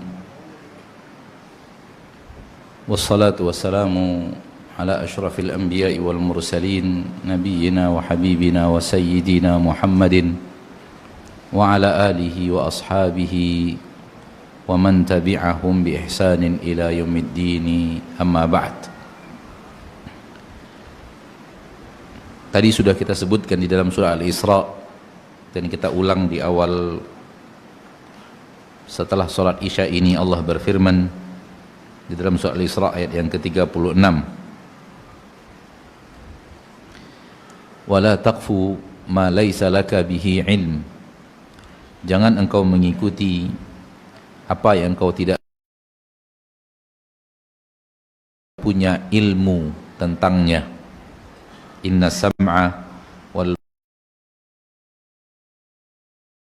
basara wal fuada kullu ulaika kana anhu mas'ula. Sesungguhnya pendengaran, penglihatan dan hati, semua mereka pasti akan dimintai pertanggungjawaban dan ditanya. Maka ayat ini yang ada dalam surah Al-Isra adalah nas tegas larangan kita mengikuti sesuatu tentang agama yang tidak ada ilmunya dari Allah dan Rasul, dari Al-Quran atau dari hadis. Karena ilmu dalam agama kita hanyalah apa yang datang dari Allah dan datang dari Rasulullah sallallahu alaihi wasallam. Fala taqfu wala taqfu ma laysa laka bi'ilm, jangan engkau ikuti apabila engkau tidak tahu ilmunya, yaitu ilmunya dari Allah dan dari Rasulullah sallallahu alaihi wasallam. Karena ilmu tentang syariat hanyalah wahyu yang Allah turunkan. Wahyu yang Allah turunkan, baik Al-Quran atau adalah hadis, sebagaimana yang Allah katakan, wa ma yantiqu anil hawa in huwa illa wahyu yuha. Tidaklah Nabi Muhammad itu berbicara melalui hawa nafsu, dan apa yang dia bicarakan adalah wahyu yang diwahyukan kepadanya. Maka Al-Quran adalah wahyu dan hadis-hadis Nabi SAW juga merupakan wahyu, dan itulah dia ilmu. Dan seperti yang tadi telah kita katakan, ilmu yang diterangkan melalui wahyu itu semuanya telah menerangkan segala-galanya, tidak ada yang tersisa. Sehingga ketika dia adalah berhubungan dengan masalah agama, pasti ada ilmunya. Ketika engkau tidak tahu ada ilmunya, jangan ikuti. Ketika engkau tidak tahu ada ilmunya, jangan ikuti. Ilmu yang dimaksud adalah ilmu yang datang dari wahyu. Di dalam surat Az-Zukhruf ayat yang ke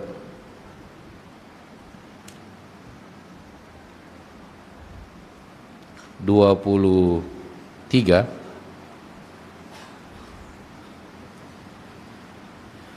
bahkan Allah tabaraka wa taala mengatakan, wa kadzalika ma arsalna min qablika fi qaryatin min nadhirin illa qala mutrafuha inna wajadna aba'ana ala ummatin wa inna ala atharihim muqtadun.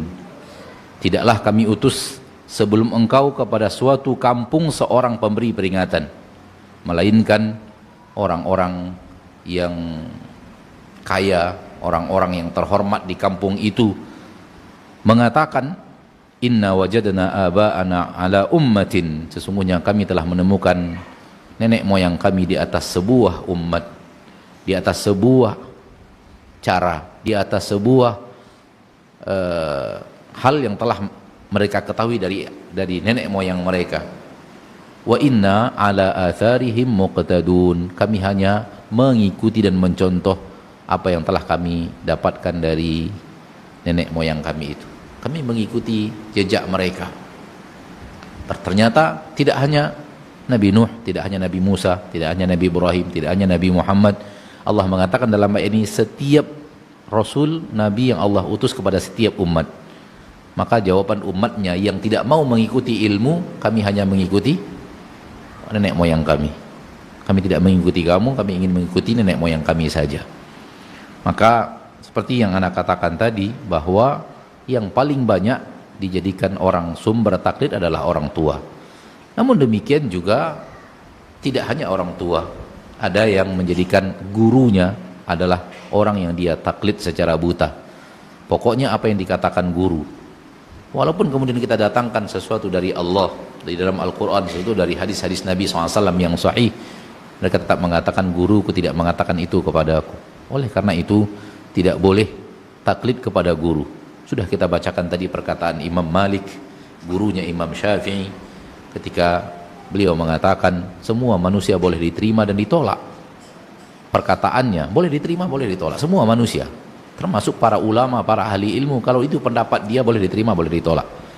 Illa sahibu hadal qabr, yang tidak boleh ditolak itu adalah yang ada di dalam kubur ini, yaitu Nabi kita tercinta Muhammad SAW. Bahkan Imam Syafi'i berkata rahimahullah rahmatan wasi'ah wa rahimah jami'a ulama'il ummah, Imam Syafi'i, Muhammad bin Idris Syafi'i berkata, ajma'al ulama' ala anna man istabanat lahu sunnatu Rasulillah sallallahu alaihi wasallam la yahillu lahu an yada'aha liqauli ahadin kainan man kana. Barang siapa, telah sepakat para ulama bahwa barang siapa yang telah sampai kepadanya, jelas kepadanya sunnah daripada sunnah Rasulullah SAW, tidak halal baginya untuk meninggalkan sunnah itu karena pendapat seseorang siapapun orangnya. Itu perkataan Imam Syafi'i, diriwayatkan dari Imam Syafi'i. Imam Ahmad suatu hari membacakan hadis Nabi SAW dalam sebuah masalah, membacakan hadis Nabi SAW dalam sebuah masalah. Kemudian muridnya bertanya kepada Imam Ahmad setelah Imam Ahmad membacakan hadis itu, yaitu pertanyaan muridnya, lalu apa pendapat anda wahai Imam Ahmad? Imam Ahmad marah. Imam Ahmad mengatakan kepada muridnya, aku telah bacakan kepadamu hadis Nabi SAW dan engkau masih bertanya kepadaku apa pendapatku. Lalu Imam Ahmad mengatakan, apakah engkau melihat aku keluar dari gereja? Itu perkataan Imam Ahmad. Dan Imam Abu Hanifah, lebih tua daripada Imam Malik, mengatakan, kami tidak halalkan pendapat kami bagi orang yang tidak tahu dari mana kami mengambil dalilnya. Lihat, seluruh para ulama berdiri di atas ilmu dan mengajarkan kita untuk kembali kepada ilmu. Dalil yang ada di dalam Al-Quran, yang ada dalam sunnah Nabi kita tercinta Muhammad sallallahu alaihi wasallam. Di dalam hadis yang sahih panjang tentang Rasul bercerita tentang ruh yang dicabut nyawanya. Apa yang terjadi, kemana dibawa, lalu dibawa turun ke alam, ke kuburan, lalu dihidupkan lagi, lalu datang malaikat dan bertanya. Orang yang beriman mampu menjawab pertanyaan, namun giliran orang yang tidak mampu menjawab, kata Nabi SAW, jawaban orang yang tidak mampu menjawab itu ketika ditanya, man rabbuk, ma dinuk, man nabiyuk, atau wa manir rajul ladzi bu'itsa fikum, yang ada dalam hadis tersebut, dia hanya menjawab, la adri, saya tidak tahu. Sami'tun nasa yaqulun faqultu kama qalu. Aku pernah mendengar manusia mengucapkan itu dan aku meniru ucapan mereka. Coba lihat, yang tidak mampu menjawab pertanyaan malaikat itu, jawabannya adalah, aku mendengar orang mengucapkan kata itu dan aku meniru apa yang mereka ucapkan. Aku tak tahu sebenarnya apa jawaban yang benar, namun aku ikut-ikutan saja mengucapkan apa yang mereka ucapkan. Dan jawaban malaikat ketika dia mengatakan itu, jawaban malaikat kepadanya, kata Nabi SAW, la darait wa la talait. Engkau tak tahu dan engkau tak mau baca. Engkau tak tahu, namun engkau tak mau mencari tahu. Beda antara orang tak tahu dengan orang yang tak mau tahu. Maka kewajiban kita untuk tahu agama kita, karena kita akan ditanya tentang agama itu. Dan di akhirat tidak akan menjadi alasan ketika ditanya, ayah saya dulu mengatakan begini, kakek saya dulu mengatakan, enggak, itu enggak jadi hujah. Harus dari apa yang kita tahu dari agama Allah. Agama kita sendiri, itu yang Anda katakan tadi, agama kita sendiri. Apa yang kita tahu dari agama Allah di atas ilmu. Tapi kalau kemudian landasan kita beragama itu seperti yang tadi, aku pernah mendengar guruku mengatakan lalu aku tiru perkataan guruku, itu bukan hujjah, itu bukan ilmu, itu menyandarkan kepada seseorang manusia yang bisa benar, bisa salah. Dan di zaman kita sekarang ini ada juga orang yang taklid kepada golongan, nggak boleh. Kadang-kadang golongan itu punya keputusan tersendiri, lalu kemudian keputusan tersebut sudah jelas-jelas bertabrakan dengan hadis Nabi yang sahih, dan sampai kepadanya hadis yang Nabi yang sahih yang bertabrakan dengan keputusan pemimpin kelompok tersebut, tapi tetap dia tolak hadis yang sahih karena dia mengatakan pemimpin kami mengatakan seperti ini, orang-orang ahli ilmu di tempat kami mengatakan seperti ini. Maka yang benar adalah perkataan siapapun kalau sesuai dengan apa yang Allah katakan dan Rasul katakan, terima karena sesuai dengan apa yang Allah dan Rasulnya katakan. Kalau ternyata berbeda dengan apa yang Allah katakan dan apa yang Rasul katakan, tolak karena berbeda dengan apa yang Allah katakan dan apa yang Rasul katakan. Oleh karena itu ketika kita bertanya kepada seseorang tentang agama, jangan tanya pendapatnya bagaimana, namun tanyakan bagaimana ini menurut apa yang ada di dalam Al-Quran dan apa yang ada di dalam hadis-hadis Nabi SAW. Tanya sumber ilmunya dari mana. Sering kita di zaman kita sekarang ini yang ditanyakan pendapat Ustadz, bagaimana Ustadz tentang masalah ini, pendapat Ustadz yang ditanya. Wallahi kalau itu cara kita bertanya, pendapat Ustadz bagaimana, apapun yang dikatakan Ustadz itu jawabannya benar. Kenapa? Itulah pendapat dia. Yang kita tanyakan pendapat dia. Contoh, Ustadz, apa hukumnya bunga bank misalnya? Pendapat Ustadz tentang bunga bank apa Ustadz? Pendapat Ustadz. Lalu dia jawab, pendapat saya halal. Dia tidak salah dalam jawabannya. Kenapa? Yang kita tanya apa? Pendapat dia. Bahkan ketika dia mengatakan, ya, berjoget-joget membuka aurat itu, kalau itu untuk mencari nafkah halal misalnya.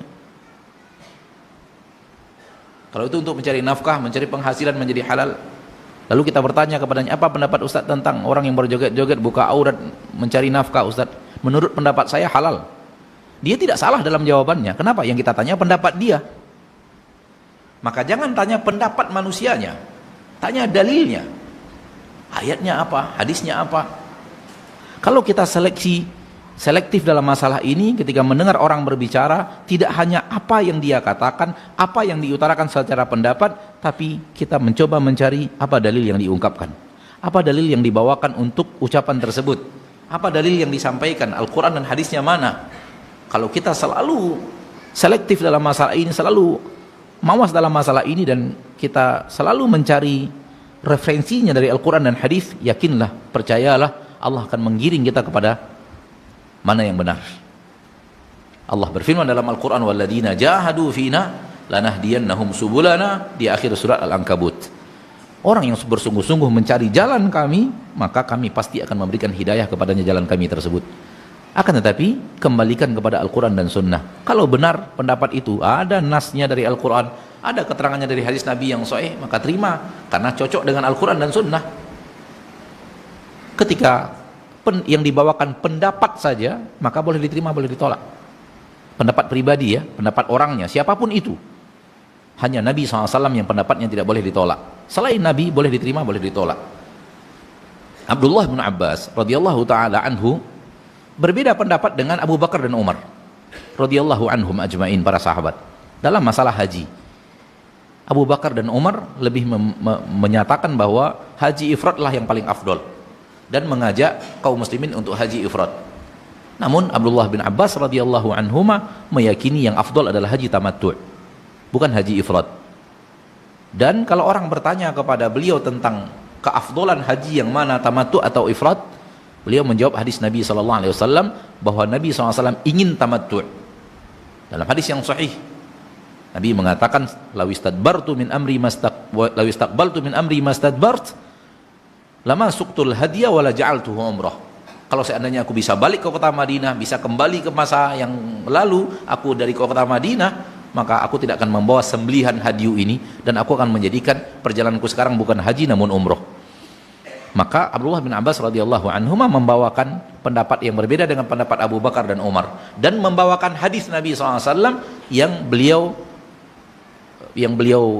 jadikan sebagai dalil bahwa Nabi sendiri ingin tamattu', namun kondisi udah nggak bisa lagi karena perintah untuk menjadikan orang yang tidak membawa hadiu di musim haji, perintahnya itu sudah mendekati Mekah dan haji tinggal 4 hari lagi. Perjalanan balik ke Madinah paling tidak 8 hari 9 hari, balik lagi ke Mekah butuh 8 hari 9 hari lagi. Sementara haji tinggal 4 hari lagi. Karena perintah itu datang mendekati Nabi ketika mendekati Mekah. Maka Nabi mengatakan, sekiranya aku bisa balik waktu ke belakang, berangkat dari Madinah, maka aku tidak akan membawa haji dan aku menjadikannya umroh. Namun sudah membawa haji, nggak bisa lagi. Jadi Abdullah bin Abbas berpendapat yang afdol adalah tamattu'. Dan sekarang alhamdulillah ini pendapat yang sekarang masyhur. Pendapat yang masyhur adalah tamattu', dan jemaah haji Indonesia mayoritasnya tamattu'. Namun di zaman itu ada khilaf. Abu Bakar dan Umar memerintahkan kaum muslimin untuk mengambil yang afdol adalah ifrad. Abdullah bin Abbas tidak sependapat dengan Umar bin Khattab dan Abu Bakar radhiyallahu anhuma. Dan ketika ditanya, beliau sebagai ahli ilmu berpegang kepada hadis Nabi, saya berpendapat bahwa yang afdol adalah tamattu', ini hadis Nabinya. Nabi menyuruh para sahabat yang tidak membawa hadyu untuk tamattu'. Dan beliau mengatakan, aku seandainya bisa balik ke Madinah, aku tidak akan membawa hadyu dan aku akan umroh. Umroh dulu baru haji. Yaitu tamattu', umroh dulu baru haji. Muridnya berkata, tapi Umar bin Khattab dan Abu Bakar pendapatnya berbeda. Pendapat beliau, mereka berdua, bahwa ifradlah yang paling utama, sehingga mengajak kaum muslimin untuk haji ifrad. Abdullah bin Abbas mengatakan, aku takut Allah hujani kalian sekarang ini dengan batu dari langit. Aku bacakan kepada kalian hadis Nabi SAW, lalu kalian membantahku dengan perkataan Abu Bakar dan Umar. Coba lihat, siapa alim yang lebih alim daripada Abu Bakar dan Umar di permukaan bumi ini? Tak ada. Tak ada lagi orang yang lebih alim daripada Abu Bakar dan Umar. Namun ketika itu hanya pendapat seorang alim, Abdullah bin Abbas berhak untuk tidak menerimanya. Ketika beliau merasa bahwa apa yang ada dalam hadis Nabi lebih utama untuk diamalkan. Dan beliau memfatwakan, Abdullah bin Abbas radhiyallahu anhuma memfatwakan bukan ifrad yang paling afdol, namun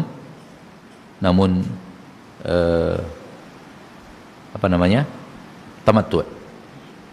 Dan alhamdulillah pada zaman kita sekarang ini hampir semua jemaah haji, hampir semua, tidak semuanya juga, tapi hampir semuanya hajinya tamattu'. Dan kalau bicara Indonesia, mungkin Anda bisa mengatakan 99,9% itu tamattu'. Wallahu ta'ala alam. Alhamdulillah. Jadi intinya adalah tak ada manusia yang perkataannya boleh ditakliti, boleh dijadikan sesuatu yang pokoknya kalau sudah dia yang ngomong pasti benar, itu nggak boleh. Oleh karena itu taklid kepada guru yang mengatakan yang penting kalau kalian menjadi muridku kalian aman dari neraka, itu adalah ajakan untuk taklid buta yang dilarang oleh Nabi SAW. Sehingga yang penting ikut saya, kalau kalian ikut saya aman dari neraka. Dan orang-orang yang jauh daripada ilmu syariat, mereka ingin aman dari neraka dan dijanjikan oleh gurunya, oleh orang beragama di kampungnya, kalau ikut apa yang mereka ajarkan aman dari neraka, mereka akan tergiur. Tapi itu hal yang batil, karena itu adalah taklid. Dan di zaman kita sekarang, alhamdulillah orang sudah banyak berilmu atau sudah banyak berpendidikan yang tidak laku lagi kata-kata seperti tadi, ikuti saya, kalau kalian ikut saya kalian aman dari neraka, ikuti saya, kalau kalian ikuti saya malaikat mungkar dan nakir nggak berani bertanya di alam barzakh. Itu kata-kata yang alhamdulillah banyak orang sekarang mengingkarinya, karena tidak mudah manusia dibodoh-bodohi seperti itu. Ini adalah menanamkan taklid buta, menanamkan kecintaan kepada individu berlebihan. Namun bak kata orang Arab, likulli saqitatin laqitah. Setiap ada yang salah, tetap aja ada yang menerima dakwah itu, tetap aja ada yang menerima seruan tersebut. Ya. Tetap saja ada murid-murid yang mempercayai. Ya. Wallahu ta'ala alam. Jadi sekali lagi, beragamalah sesuai dengan ilmu. Apabila kita hanya mengikuti orang tertentu, madhab tertentu, pendapat tertentu, kelompok tertentu, guru tertentu, dan kita yakini apa yang ia katakan pasti benar, kalau tidak sama dengan apa yang ia katakan pasti salah, itu taklid. Nggak boleh dalam agama kita. Yang hanya boleh kita lakukan itu kepadanya hanyalah Nabi kita tercinta Muhammad sallallahu alaihi wasallam. Pendapat saya kalau antum tidak suka, keluar dari masjid ini campak kantong sampah. Itu pendapat Ustadz, saya nggak percaya, saya nggak mau terima. Tapi jangan sampai lakukan itu kepada apa yang telah datang kepada antum dari Al-Quran dan Sunnah, daripada Al-Quran dan Hadis. Kalau Al-Quran dan Hadis yang sudah disampaikan, jangan berani campakkan kantong sampah. Tapi kalau perkataan saya, pendapat saya, campak kantong sampah, nggak ada masalah. Karena itu pendapat saya, boleh antum terima, boleh antum tolak. Namun kalau yang ana bawakan sesuatu dari Al-Quran, yang ana bawakan sesuatu dari hadis Nabi SAW, jangan sampai Al-Quran hadis Nabi walaupun keluar dari mulut ana antum campakkan, nggak boleh. Al-Quran dan Sunnah itu harus diterima. Namun kalau itu hanya murni pendapat, murni ijtihad misalnya, murni ya pendapat pribadi, maka boleh diterima, boleh ditolak. Sehingga anak katakan, kalau itu pendapat anak pribadi dalam sebuah masalah, misalnya antum tahu anak tidak membawakan dalil, hanya menurut anak yang paling kuat adalah begini, wallahu alam. Kalau pendapat anak pribadi, keluar dari masjid ini berhak untuk campakkan. Bahkan sebelum keluar dari masjid pun berhak untuk dicampakkan. Boleh gitu, bukan berhak ya, boleh untuk dicampakkan, nggak diterima. Tapi yang seperti itu tidak boleh untuk Nabi kita tercinta Muhammad sallallahu alaihi wasallam. Ini yang bisa Anda sampaikan secara materi pada kesempatan yang berbahagia ini. Beberapa waktu ke depan kita gunakan untuk menjawab beberapa pertanyaan yang dimudahkan Allah kita untuk menjawabnya kalau kita ada ilmu untuk menjawabnya. Nah,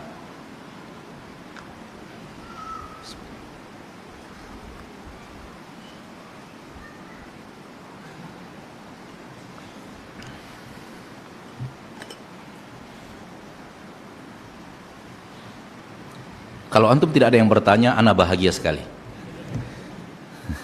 Maksudnya, ada pertanyaan kah? Silakan.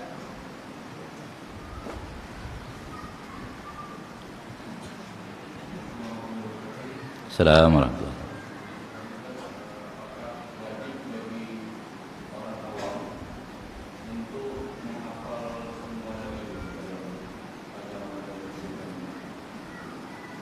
Baik.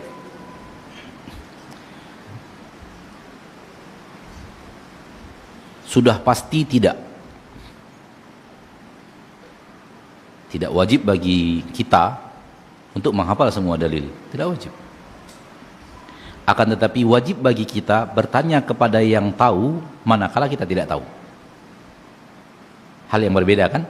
Wajib bagi kita untuk bertanya ilmunya kepada orang yang berilmu manakala kita tidak berilmu.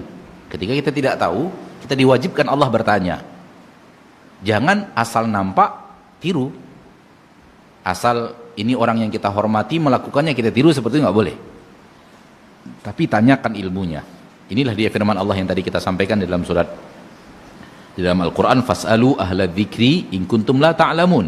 Tanyakan kepada orang yang berilmu, orang yang memiliki pengetahuan syariat, in kuntum la ta'lamun, ketika kalian tidak berilmu tentang sesuatu itu. Bukan wajib menghafalnya, enggak. Tidak semua sahabat juga hafal seluruh Al-Quran. Dan tidak semua sahabat hafal hadis-hadis Nabi SAW. Hanya ada 7 sahabat Nabi yang terkenal banyak menghafal hadis. Maka kalau diwajibkan kita untuk menghafal semua dalil, insya Allah semua kita tekor, termasuk ana. Gitu. Namun kita punya kewajiban kalau tidak tahu bertanya kepada yang tahu. Jadi beragama itu saudaraku saudariku kaum muslimin dan muslimat sebenarnya tak sulit. Beragama itu adalah ketika kita akan melakukan sesuatu harus kita ketahui dulu ini benar atau salah. Kalau benar lanjutkan, kalau salah tinggalkan. Kalau tak tahu tanya. Itulah beragama. Sebelum melakukan sesuatu apapun itu, dalam hal yang bersifat agama ya, pertanyaan agama, pastikan Anda tahu ini benar atau salah dengan ilmu yang ada dalam syariat, referensi ilmu yang ada dalam syariat. Ini benar atau salah. Ketika Anda sudah tahu benar, lanjutkan. Ketika Anda tahu salah, tinggalkan. Tak tahu tanya, baru kerjakan. Dan jangan kerjakan dulu, setelah dikerjakan baru tanya. Itu nggak boleh. Karena namanya berjalan tanpa ilmu, berbahaya. Wallahu a'lam. Nah.